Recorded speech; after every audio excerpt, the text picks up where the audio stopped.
The cartoon that stopped a war.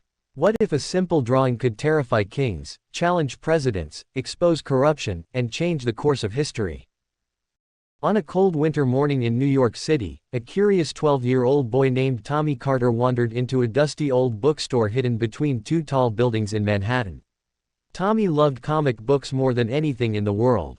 Superheroes, funny animals, talking robots, he collected them all.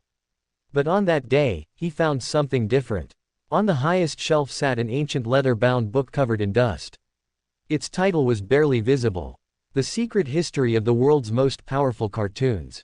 Tommy opened the book. The pages suddenly glowed. A whirlwind of ink swirled around him. The bookstore disappeared, and Tommy found himself standing in the middle of London in the year 1754. The streets were muddy. Horse-drawn carriages rattled past. Men in powdered wigs hurried through crowded markets. Tommy stared in disbelief. What happened? An old gentleman wearing spectacles approached him. "Ah, you're finally here. Who are you?" The man smiled. "My name is Benjamin Franklin." Tommy nearly fainted. The Benjamin Franklin. The very one. Franklin unfolded a newspaper and pointed to a strange drawing.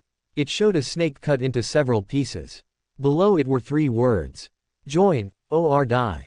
Tommy looked confused. "It's just a snake." Franklin laughed. "That little snake may become one of the most powerful cartoons in American history." He explained that the American colonies were divided. Each colony acted independently. Britain controlled them. Franklin wanted the colonies to unite. Instead of writing a long speech, he drew a simple image. The broken snake represented the divided colonies. The message was clear: unite, or perish. Tommy watched as people gathered around the newspaper. They pointed. They argued. They discussed politics. A single cartoon had done what hundreds of speeches could not. Years later, the image would become a symbol of American unity and resistance. The glowing book appeared again. The pages turned by themselves. Suddenly Tommy was pulled through time once more. This time he landed in Paris in 1789. The French Revolution had begun. Crowds filled the streets. The air buzzed with anger.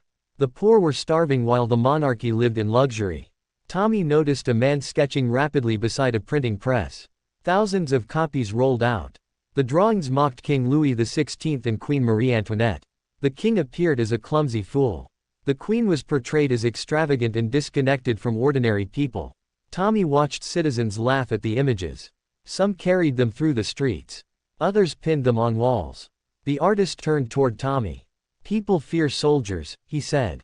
"But rulers fear ridicule." Tommy looked around. The king still possessed armies.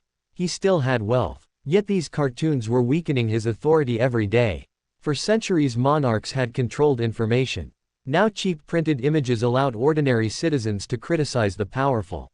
The revolution accelerated. History changed. Again the glowing book opened. Tommy was whisked away. Now he stood in New York City in the 1870s. The city was booming. Skyscrapers were rising. Immigrants arrived daily. But corruption was everywhere. A powerful political boss named William Tweed controlled enormous wealth and influence. Most people ignored newspaper articles about corruption. Few read the details. Then cartoonist Thomas Nast began drawing. Tommy entered a newspaper office. Printers worked non-stop. Nast's cartoons showed Boss Tweed as a greedy giant stealing money from taxpayers. The images we